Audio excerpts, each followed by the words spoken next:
Hello everyone, welcome to study wings education. जैसे कि आप सबको पता है, हम इंटरनेशनल लॉ पढ़ रहे थे। अभी तक हमने इंटरनेशनल लॉ में क्या क्या कवर किया है। तो यूनिट फर्स्ट हमने स्टार्ट किया था, जिसमें हमने मीनिंग ऑफ इंटरनेशनल लॉ की डेफिनेशंस, नेचर और बेसिस ऑफ इंटरनेशनल लॉ को कवर किया था। उसके बाद हमने सोर्सेज ऑफ इंटरनेशनल लॉ को डिटेल में कवर किया था और उसके बाद नेशनलिटी, एक्स्ट्राडिशन और असाइलम को हमने डिटेल में कवर किया था। और इन सब टॉपिक्स के हमने 50 एमसीक्यूज पर टॉपिक भी कवर किए थे। तो आज के लेक्चर में हम फर्स्ट यूनिट का लास्ट टॉपिक डिटेल में कवर करेंगे, जो कि है types, role, immunities and privileges of diplomats. ठीक है, so let's start today's lecture. आपके दिमाग में क्वेश्चन आता होगा कि ये डिप्लोमेट्स कौन होते हैं और ये क्या करते हैं। आप इंटरनेशनल रिलेशन पढ़ रहे थे या पढ़ा होगा। तो इंटरनेशनल रिलेशन में आपने देखा कि दो स्टेट्स मींस दो कंट्रीज के बीच में डिप्लोमेसी एक बहुत इंपॉर्टेंट चीज़ है। जैसे इंडिया और यूएस की अगर हम बात करें आज के टाइम में, तो न्यूज़ आप देख रहे होंगे कि हमारी डिप्लोमेसी काफ़ी ख़राब चल रही है। तो इसी के ऊपर आज का हमारा लेक्चर रहने वाला है कि कौन ये लोग होते हैं जो डिप्लोमेसी के लिए काम करते हैं, डिप्लोमेट्स क्या होते हैं, इनकी टाइप्स क्या होती हैं, इनके रोल क्या होते हैं, काम क्या होते हैं, और क्या इनको कोई इम्यूनिटीज़ मिली होती हैं, कोई स्पेशल प्रिविलेजेस मिले होते हैं। ये सारी चीज़ें हम इस लेक्चर में डिटेल में कवर करेंगे। तो सबसे पहले हम बात करते हैं कि कौन होते हैं ये डिप्लोमेट्स और ये क्या करते हैं, मींस इनके रोल क्या होते हैं। Diplomats are official representative of a state. किसी भी कंट्री के ऑफिशियल रिप्रेजेंटेटिव को कहते हैं हम diplomats. Who are send to another country, जो दूसरी कंट्री में भेजे जाते हैं। क्यों भेजे जाते हैं? दूसरी कंट्री में या इंटरनेशनल ऑर्गेनाइजेशंस में भी भेजे जाते हैं। जैसे यूएनओ है। क्यों भेजे जाते हैं? डिप्लोमेसी करने के लिए, मींस मैनेजिंग इंटरनेशनल रिलेशंस को बना के रखने के लिए, मैनेज करने के लिए। जैसे इंडिया है, हम एग्जांपल लेते हैं इंडिया की और यूएसए की। इंडिया से कोई डिप्लोमेट हमने भेजना है यूएसए में, तो इंडिया को हम कहेंगे सेंडिंग कंट्री। तो डिप्लोमेट्स भेजने वाली कंट्री को कहते हैं हम सेंडिंग स्टेट या सेंडिंग कंट्री। और ये यूएसए हो जाएगा रिसीविंग कंट्री, या यूएसए को हम कहेंगे होस्ट कंट्री। ठीक है, ऐसे ही हर कंट्री के डिप्लोमेट्स हर दूसरी कंट्री में जाते हैं, ऐसी कंट्रीज जिनके आपस में रिलेशन अच्छे होते हैं। ठीक है, तो जहां ये लोग जाते हैं, बैठते हैं, वहां उनकी एम्बेसीज होती हैं। सुना होगा आपने, इंडिया में पाकिस्तान की एम्बेसी थी, अभी पीछे न्यूज़ में आई थी, ऑपरेशन सिंदूर के बाद न्यूज़ में थी। ऐसे ही हमारी एम्बेसी पाकिस्तान में थी। ऐसे ही यूएई में हमारी एम्बेसी होती है, सऊदी में हमारी एम्बेसी होती है, यूएसए में होती है, यूके में होती है। उन लोगों की एम्बेसीज जो हैं वो हमारे यहाँ होती हैं। तो क्या करते हैं ये डिप्लोमेट्स इंटरनेशनल रिलेशंस को मैनेज करते हैं। किसके बिहाफ पे? They act on the behalf of their home country या होम गवर्नमेंट अब्रॉड। हमारी गवर्नमेंट को ये, जहां ये जाते हैं रिसीविंग कंट्री में या होस्ट कंट्री में, वहां ये काम करते हैं हमारी कंट्री के लिए। ठीक है, the head of diplomatic mission is called as ambassador. तो यहां से आपका क्वेश्चन बन जाएगा, एम्बेसडर कौन होता है? जो डिप्लोमेटिक मिशन का हेड होता है, सबसे बड़ा ऑफिसर होता है, उसको कहते हैं हम एम्बेसडर। ये कहाँ बैठता है? ये एम्बेसीज में बैठता है। ठीक है, और दूसरा होता है हाई कमिश्नर। एम्बेसडर और हाई कमिश्नर में फर्क क्या होता है? कोई फर्क नहीं होता। एम्बेसडर और हाई कमिश्नर में कोई बड़ा फर्क नहीं होता। कॉमनवेल्थ कंट्रीज जो होती हैं, वहां जो डिप्लोमेटिक हेड होता है, जो डिप्लोमेटिक मिशन का हेड होता है, उसको एम्बेसडर नहीं कहते, उसको हाई कमिश्नर कहते हैं। ये कॉमनवेल्थ कंट्रीज क्या होती हैं? वो सारी कंट्रीज जो इंग्लैंड की कॉलोनीज रही हैं कभी ना कभी, जैसे इंडिया इंग्लैंड की कॉलोनी रही है, पाकिस्तान इंग्लैंड की कॉलोनी रही है। ऐसे जो भी कंट्रीज जहां भी अंग्रेजों ने इंग्लैंड ने अपना अपनी कॉलोनी बना के जिसको रखा हुआ था, वो सारी कंट्रीज जो हैं उनको हम कहते हैं कॉमनवेल्थ कंट्रीज। तो कॉमनवेल्थ कंट्रीज के एम्बेसडर को हम एम्बेसडर नहीं कहते, हाई कमिश्नर कहते हैं। ठीक है, एक सिंपल सी एग्जांपल लेते हैं हम। सपोज करो कोई इंडिया का एम्बेसडर है, वो यूएसए में जा रहा है, तो वो क्या करेगा वहां, वो इंडिया को वहां रिप्रेजेंट करेगा। अगर कोई ट्रेड डील करनी है यूएसए के साथ, उसको वो नेगोशिएट करेगा। इंडिया के कल्चर को वहां वो प्रमोट करने में रोल अदा करेगा। जो इंडिया के सिटीजन्स हैं यूएसए में हैं, उनको अगर कोई हेल्प की ज़रूरत है, उनका पासपोर्ट एक्सपायर हो गया है या उनका वीज़ा एक्सपायर हो गया है या उनका कोई और इशू है, तो वहाँ उनकी हेल्प करेगा। और ये जो भी जितने भी ये सारे काम करेगा, ये सारे के सारे काम वो न्यू दिल्ली में मीन्स कैपिटल ऑफ इंडिया या इंडिया की गवर्नमेंट को रिपोर्ट करेगा। ठीक है, या अमेरिका की जो पॉलिसीज़ हैं जो इंडिया को अफेक्ट कर रही हैं, उन सब के बारे में ये रिपोर्ट करेगा आके इंडियन गवर्नमेंट को। तो ये एक ओवरव्यू है डिप्लोमेट्स का। तो क्या है डिप्लोमेट्स? ये ऑफिशियल रिप्रेजेंटेटिव होते हैं एक स्टेट के, जो दूसरी स्टेट में मीन्स दूसरी कंट्री में भेजे जाते हैं या इंटरनेशनल ऑर्गेनाइजेशंस में भेजे जाते हैं। क्यों भेजे जाते हैं? ताकि वो डिप्लोमेसी कंडक्ट कर पाए, मीन्स मैनेज कर पाए इंटरनेशनल रिलेशंस को, और they act on behalf of home country. अगर हमारा कोई डिप्लोमेट है यूएसए में, तो वो हमारी कंट्री के बिहाफ पे वहां काम करेगा। जो हेड ऑफ डिप्लोमेटिक मिशन होते हैं उनको एम्बेसडर कहते हैं हम एम्बेसीज में, या हाई कमिश्नर उनको कहते हैं हम कॉमनवेल्थ कंट्रीज में। जो इंडिया का हाई कमिश्नर पाकिस्तान में होगा, पाकिस्तान का हाई कमिश्नर यहाँ होगा। क्यों? ये कॉमनवेल्थ कंट्रीज हैं, यहाँ इनको हम एम्बेसडर नहीं कहेंगे। तो एग्जाम्पल हमने देख ली कि हमारा अगर कोई एम्बेसडर है यूएसए में तो वो क्या क्या करेगा, तो ब्रीफ में ये रोल भी हो गए। अब हम पहले इनके रोल को डिटेल में कवर करेंगे, उसके बाद हम टाइप्स पे आएंगे। व्हाट डू डिप्लोमेट्स डू, या रोल क्या होते हैं डिप्लोमेट के। तो इनके इंपॉर्टेंट रोल होते हैं, रिप्रेजेंटेशन का काम करते हैं ये, नेगोशिएशन का काम करते हैं, प्रोटेक्शन ऑफ इंटरेस्ट का काम करते हैं, रिपोर्टिंग करते हैं, प्रमोशन ऑफ फ्रेंडली रिलेशन और कॉन्सुलर फंक्शंस। रिप्रेजेंटेशन मीन्स ये रिप्रेजेंट करते हैं अपनी कंट्री को, अपनी कंट्री के हेड ऑफ स्टेट को या अपनी कंट्री की गवर्नमेंट को, कहाँ? होस्ट नेशन में या रिसीविंग स्टेट में जहां वो के हैं। दे अटेंड फंक्शंस, नेगोशिएशन और मीटिंग। जो भी हमारी कंट्री के रिलेटेड वहाँ कोई काम हो रहा है, कोई नेगोशिएशंस हो रही हैं किसी डील को लेके, किसी एग्रीमेंट को लेके, या कोई मीटिंग्स हो रही हैं, उन सब को ये अटेंड करते हैं। मीन्स इंडिया की गवर्नमेंट को इंडिया के जो डिप्लोमेट्स हैं वो अलग अलग कंट्रीज में रिप्रेजेंट करते हैं। ठीक है, सेकंड काम है नेगोशिएशन। अगर हमने कोई एग्रीमेंट करना है यूएसए के साथ या यूएई के साथ या पाकिस्तान के साथ, कोई हमने बातचीत करनी है, कोई ट्रेड एग्रीमेंट करना है, किसी इंटरनेशनल इशू पर डिस्कस करना है, तो ये कौन करेगा? ये हमारे डिप्लोमेट करेंगे वहां।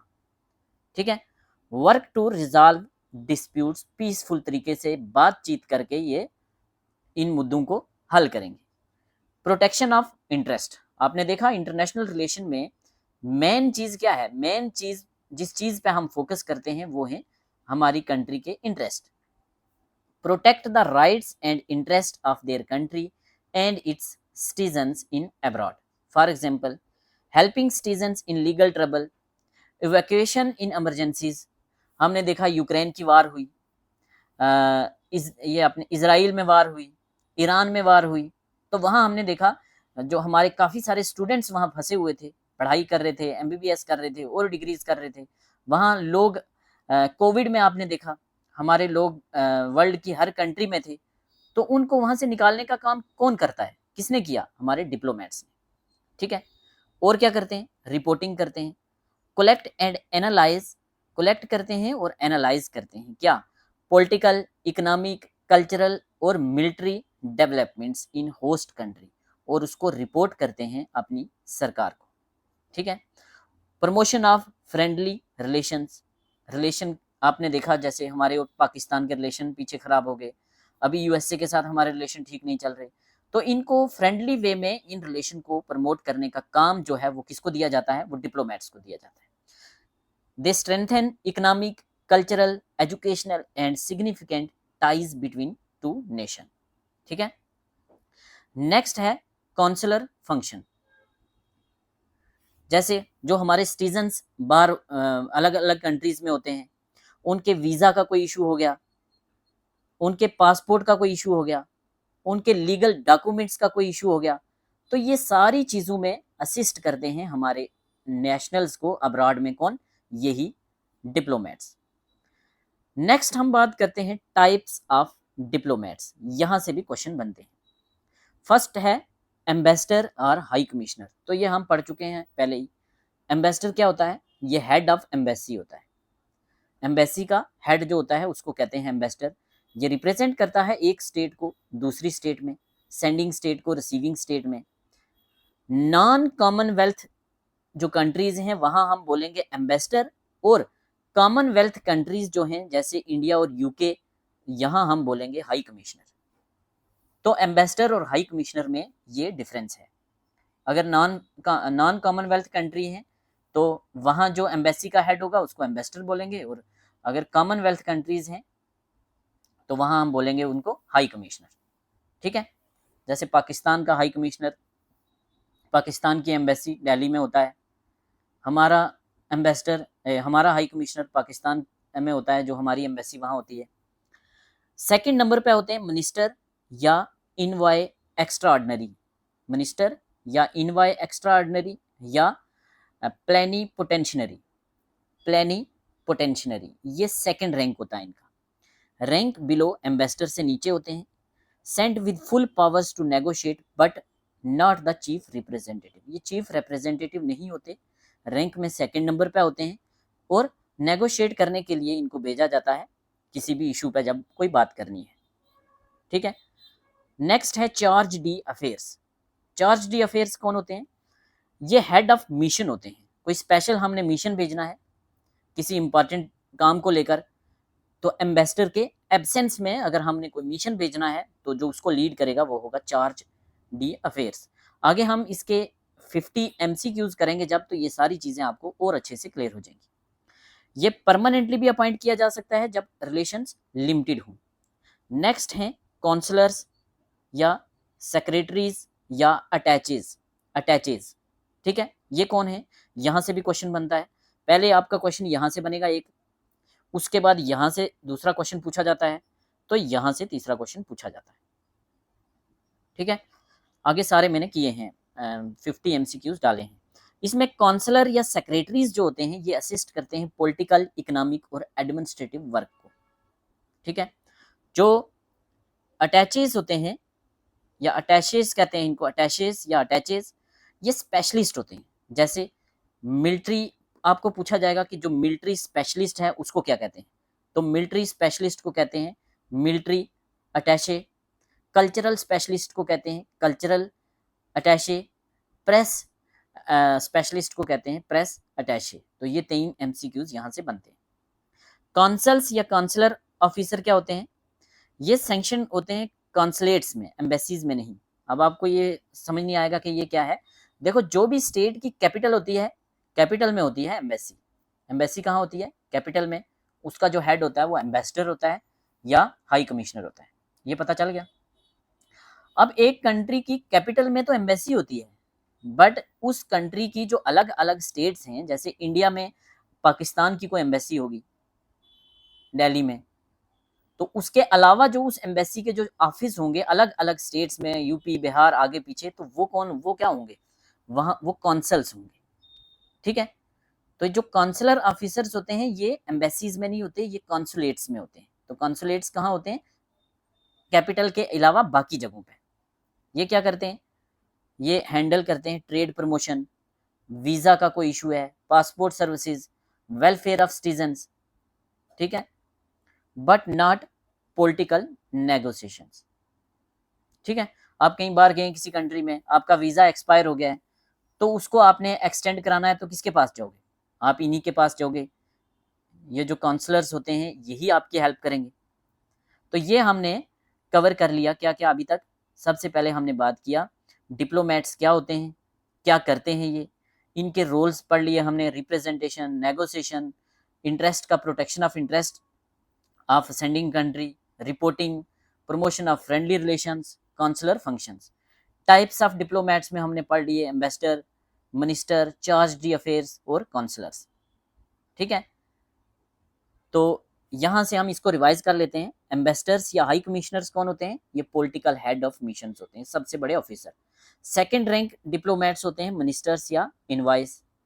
उसके बाद स्पेशल मिशन के लिए कभी सब्स्टिट्यूट हेड भेजे जाते हैं, चार्ज डी अफेयर्स कहते हैं उनको। स्पेशलिस्ट या असिस्टेंट होते हैं अलग अलग एरियाज में, इनको काउंसलर्स या अटैचेज कहते हैं। और काउंसल्स जो ट्रेड या सिटीजन्स की सर्विसेज में असिस्ट करते हैं। नेक्स्ट है डिप्लोमेट्स की इम्यूनिटीज और प्रिविलेजेस ऑफ डिप्लोमेट्स। अब ये सारी चीजें हैं कहाँ मेंशन, कि डिप्लोमेट्स कौन होंगे, उनकी इम्यूनिटीज कहाँ कहाँ हैं, प्रिविलेजेस क्या क्या हैं। ये हैं vena convention on diplomatic relations 1961। तो आपसे क्वेश्चन पूछा जाएगा कि इंटरनेशनल रिलेशन मैनेज करने के लिए जो डिप्लोमेट्स के लिए क्या कोई कन्वेंशन है? जी हाँ है। कौन सा? Vena convention on diplomatic relations 1961। Very very important. इसमें और क्या क्या याद रखना है आपको? इसमें आपने याद रखना है 53 आर्टिकल्स हैं टोटल। ठीक है, जिसमें आर्टिकल 3 और आर्टिकल 14 बहुत इंपॉर्टेंट है। बाकी चाहो तो आप याद रख सकते हो, ये 3 याद रखने क्या है, इसको हम थोड़ा डिटेल में कवर करते हैं। Vena convention on diplomatic relations 1961 कब अडॉप्ट हुआ था? 18 अप्रैल 1961 में वेना में। Came into force 24 April 1964। क्या करता है ये? Codified the rules of diplomatic law, diplomatic law के रूल्स को कोडिफाई करता है 53 आर्टिकल्स में। ठीक है, which were largely based on customary international law. तो इसने अपना सोर्स क्या इस्तेमाल किया? कस्टमरी इंटरनेशनल लॉ को। क्या होते हैं कस्टमर? जो लंबे टाइम से प्रैक्टिसेस या कस्टम्स रीति रिवाज चलते आ रहे हैं। इसको रेक्टिफाई किया था 190 कंट्रीज ने, making it one of the most universally accepted treaties in international law.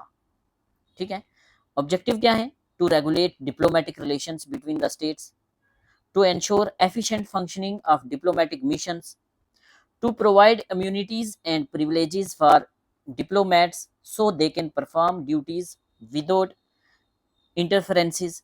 Means ये लोग काम कर पाएँ, इनको कोई प्रॉब्लम ना हो, इसीलिए इनको इम्यूनिटीज़ दी गई हैं, इनको प्रिविलेजेस दिए गए हैं ताकि ये बढ़िया तरीके से काम कर पाएँ, इंटरनेशनल रिलेशन को मैनेज कर पाएँ।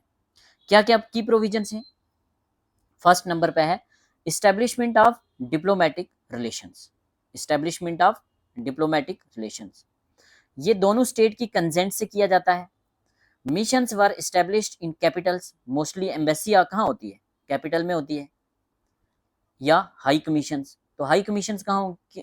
जो कॉमनवेल्थ कंट्रीज होंगी उनके केस में हाई कमीशन, और जो बाकी वाली होंगी उनके केस में एम्बेसी।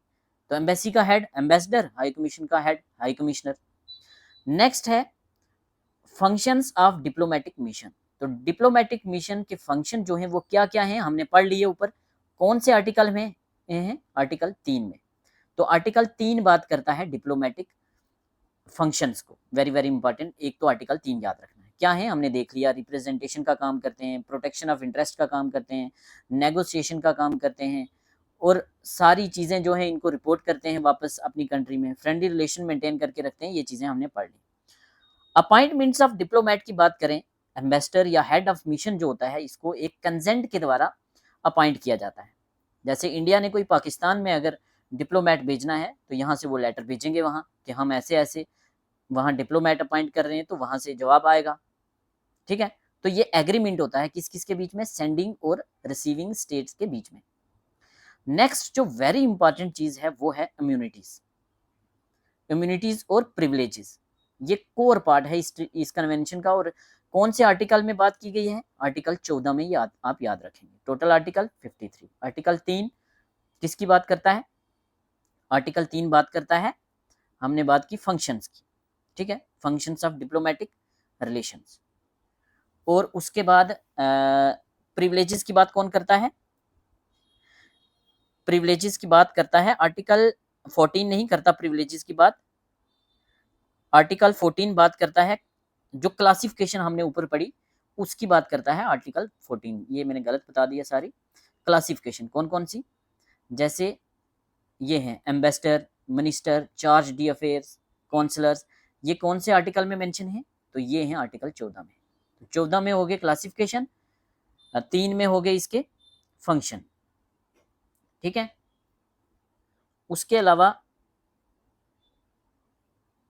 बाकी मैं आपको ये पूरा बता देता हूँ, आपको कौन कौन से आर्टिकल हैं, पहले ये देख लो आप, सारे बता देता हूँ मैं, ठीक है। प्रिविलेजेस में पहले देख लेते हैं। इम्यूनिटीज और प्रिविलेजेस में सबसे पहले है पर्सनल इनवायलेबिलिटी। पर्सनल इनवायलेबिलिटी, ये क्या है? पर्सनल इनवायलेबिलिटी मींस आप डिप्लोमेट को अरेस्ट नहीं कर सकते, डिटेन नहीं कर सकते। जो होस्ट कंट्री है या रिसीविंग कंट्री है, क्या वो डिप्लोमेट्स को अरेस्ट कर सकती है? नहीं कर सकती। अभी जैसे इंडिया पाकिस्तान के रिलेशन ख़राब हो गए, वार हुई, जंग हुई, आपने देखा हमने उनके डिप्लोमेट्स को भेजा इज्जत से वहाँ, और उन्होंने हमारों को भेजा, अरेस्ट नहीं कर सकते, ठीक है।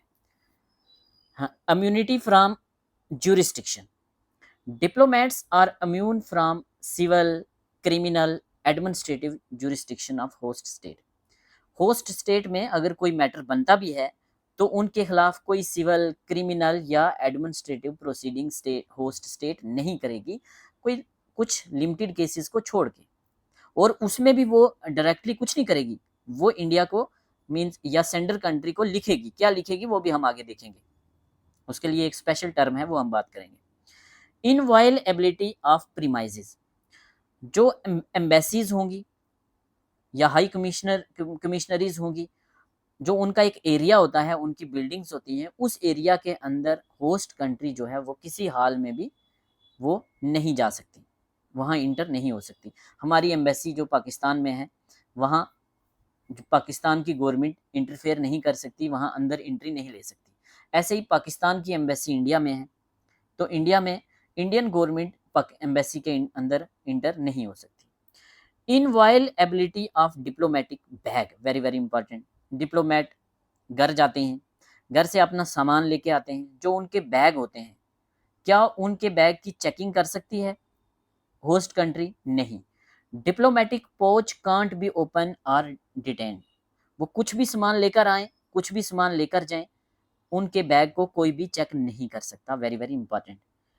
टैक्स एग्जेम्पशन, डिप्लोमेट्स जो होते हैं वो टैक्स नहीं देंगे, कोई भी ड्यूटी नहीं देंगे, कोई चीज़ इंपोर्ट करते हैं, एक्सपोर्ट करते हैं, या वहाँ किसी भी किस्म का कोई भी टैक्स उनसे नहीं लिया जाएगा, इनडायरेक्ट टैक्स को छोड़ के। जैसे अगर कोई चीज़ वो खरीद रहे हैं, सपोज करो हमारा कोई डिप्लोमेट यूएसए में है, तो वहाँ से वो बैग खरीदता है, वहाँ से वो पेन खरीदता है, तो उसमें तो जो इनडायरेक्ट टैक्स है वो ऑलरेडी इंक्लूडेड है, वो तो ऑटोमेटिकली देना पड़ेगा। कोई चीज़ सपोज करो 50 रुपये की है, तो उसमें 20 रुपये टैक्स लगा है, तो वो ये थोड़ी बोलेगा मैं 30 की लूँगा, वो तो कॉमन सेंस की बात है। उसके अलावा जो नॉर्मल टैक्स होंगे, कोई भी टैक्स इनसे नहीं लिए जाते। Freedom of movement and communication, host country में वो फ्रीली मूव कर सकते हैं, कम्युनिकेट कर सकते हैं। Free official communication with sending state, वो सेंडिंग और रिसीविंग स्टेट के बीच में फ्रीली कम्युनिकेशन कर सकते हैं जैसे वो करना चाहें।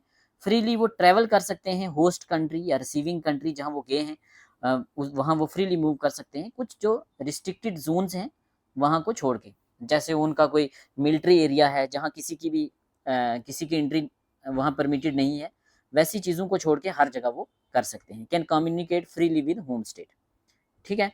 उसके अलावा राइट टू वर्शिप है, उनको पूजा करनी है, नमाज पढ़नी है, जो मर्जी करें वो कर सकते हैं। अब उनको सिंबल को डिस्प्ले करने का उनको राइट है। राइट टू प्रैक्टिस रिलीजन, किसी भी रिलीजन के हैं वो अपने रिलीजन साथ साथ में प्रैक्टिस कर सकते हैं। वो अपनी एम्बेसीज में फ्लैग या कोई भी सिंबल या एम्बलम वगैरह अपनी होम कंट्री का वहाँ लगा सकते हैं, उनको कोई भी रोकेगा नहीं। इंडिया का फ्लैग पाकिस्तान की एम्बेसी हो, यूएसए की हो, मींस इंडिया की एम्बेसी पाकिस्तान में हो, यूएसए में हो, कहीं भी हो, जो हमारे डिप्लोमेट्स हैं वो अपने फ्लैग का इस्तेमाल कर सकते हैं। इम्यूनिटी ऑफ फैमिली मेम्बर्स, उनकी फैमिलीज साथ होती हैं, तो उनकी फैमिली के लिए भी उतनी इम्यूनिटी है जितनी डिप्लोमेट्स के लिए है। Family members of diplomats also enjoy immunities unless they are citizens of host country. अगर वो होस्ट कंट्री के सिटीजन नहीं है तो बाकी वो कर सकते हैं, ठीक है। End of functions, next diplomatic mission जब खत्म होते हैं तो वो एक नोटिफिकेशन से खत्म होंगे, एक रिकॉल से खत्म होंगे, ठीक है, या severance of relations. Diplomats are given a reasonable time to leave, उनको टाइम दिया जाता है, जब रिलेशन खत्म हो गए उनके तो टाइम दिया जाएगा, आप इतने टाइम में जा सकते हैं, और उनको पूरी उस टाइम में भी वो सारी की सारी इम्यूनिटीज मिलेंगी। आपके दिमाग में क्वेश्चन आता होगा कि इतनी ज्यादा इम्यूनिटीज क्यों दी जाती हैं इनको? इसलिए दी जाती हैं ताकि दे ensure diplomats can perform duties independently, securely, without interference from the host state.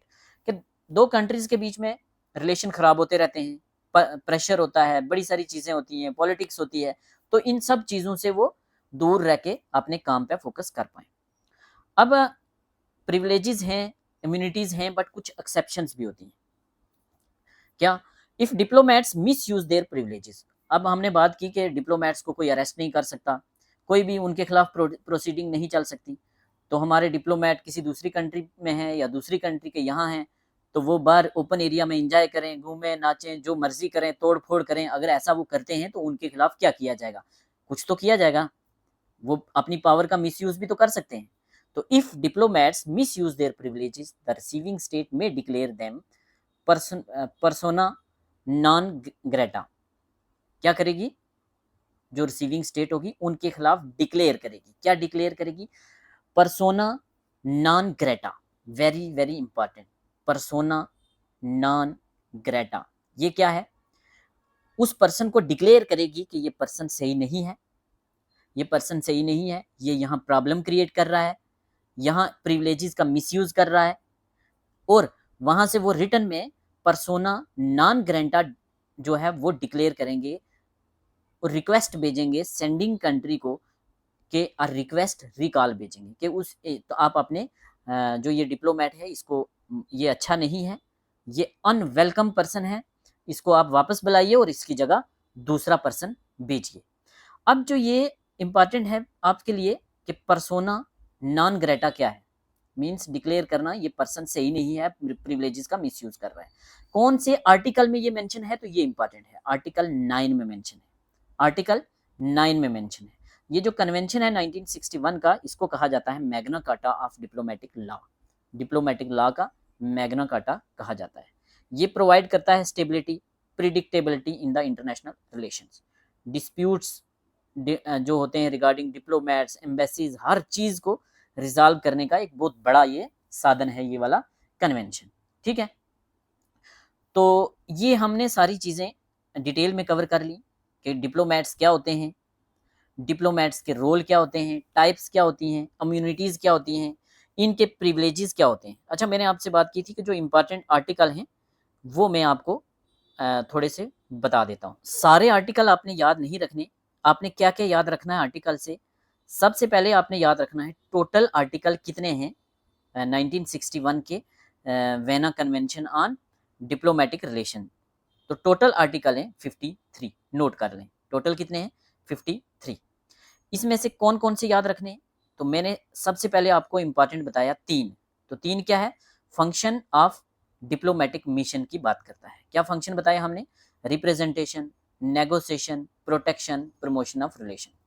उसके बाद मैंने बताया 9 आर्टिकल बहुत इंपॉर्टेंट है। Persona non grata, host country can expel a diplomat at any time without reason.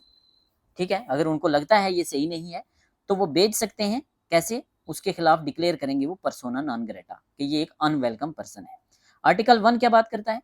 Article 1 में डेफिनेशन है, foundation of की terms, diplomatic agent क्या है, मिशन क्या है, ये सारी चीजें तो इंपॉर्टेंट नहीं है। 3 इंपॉर्टेंट है, 9 इंपॉर्टेंट है। उसके बाद इंपॉर्टेंट कौन सा है?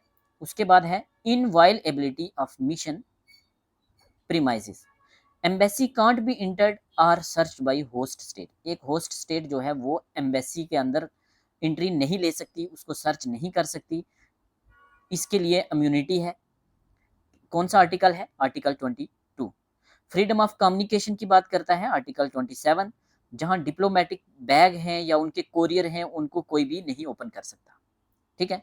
आर्टिकल 29 बात करता है पर्सनल इनवायलेबिलिटी का, means diplomats can't be arrested, detained और हार्म्ड। ठीक है।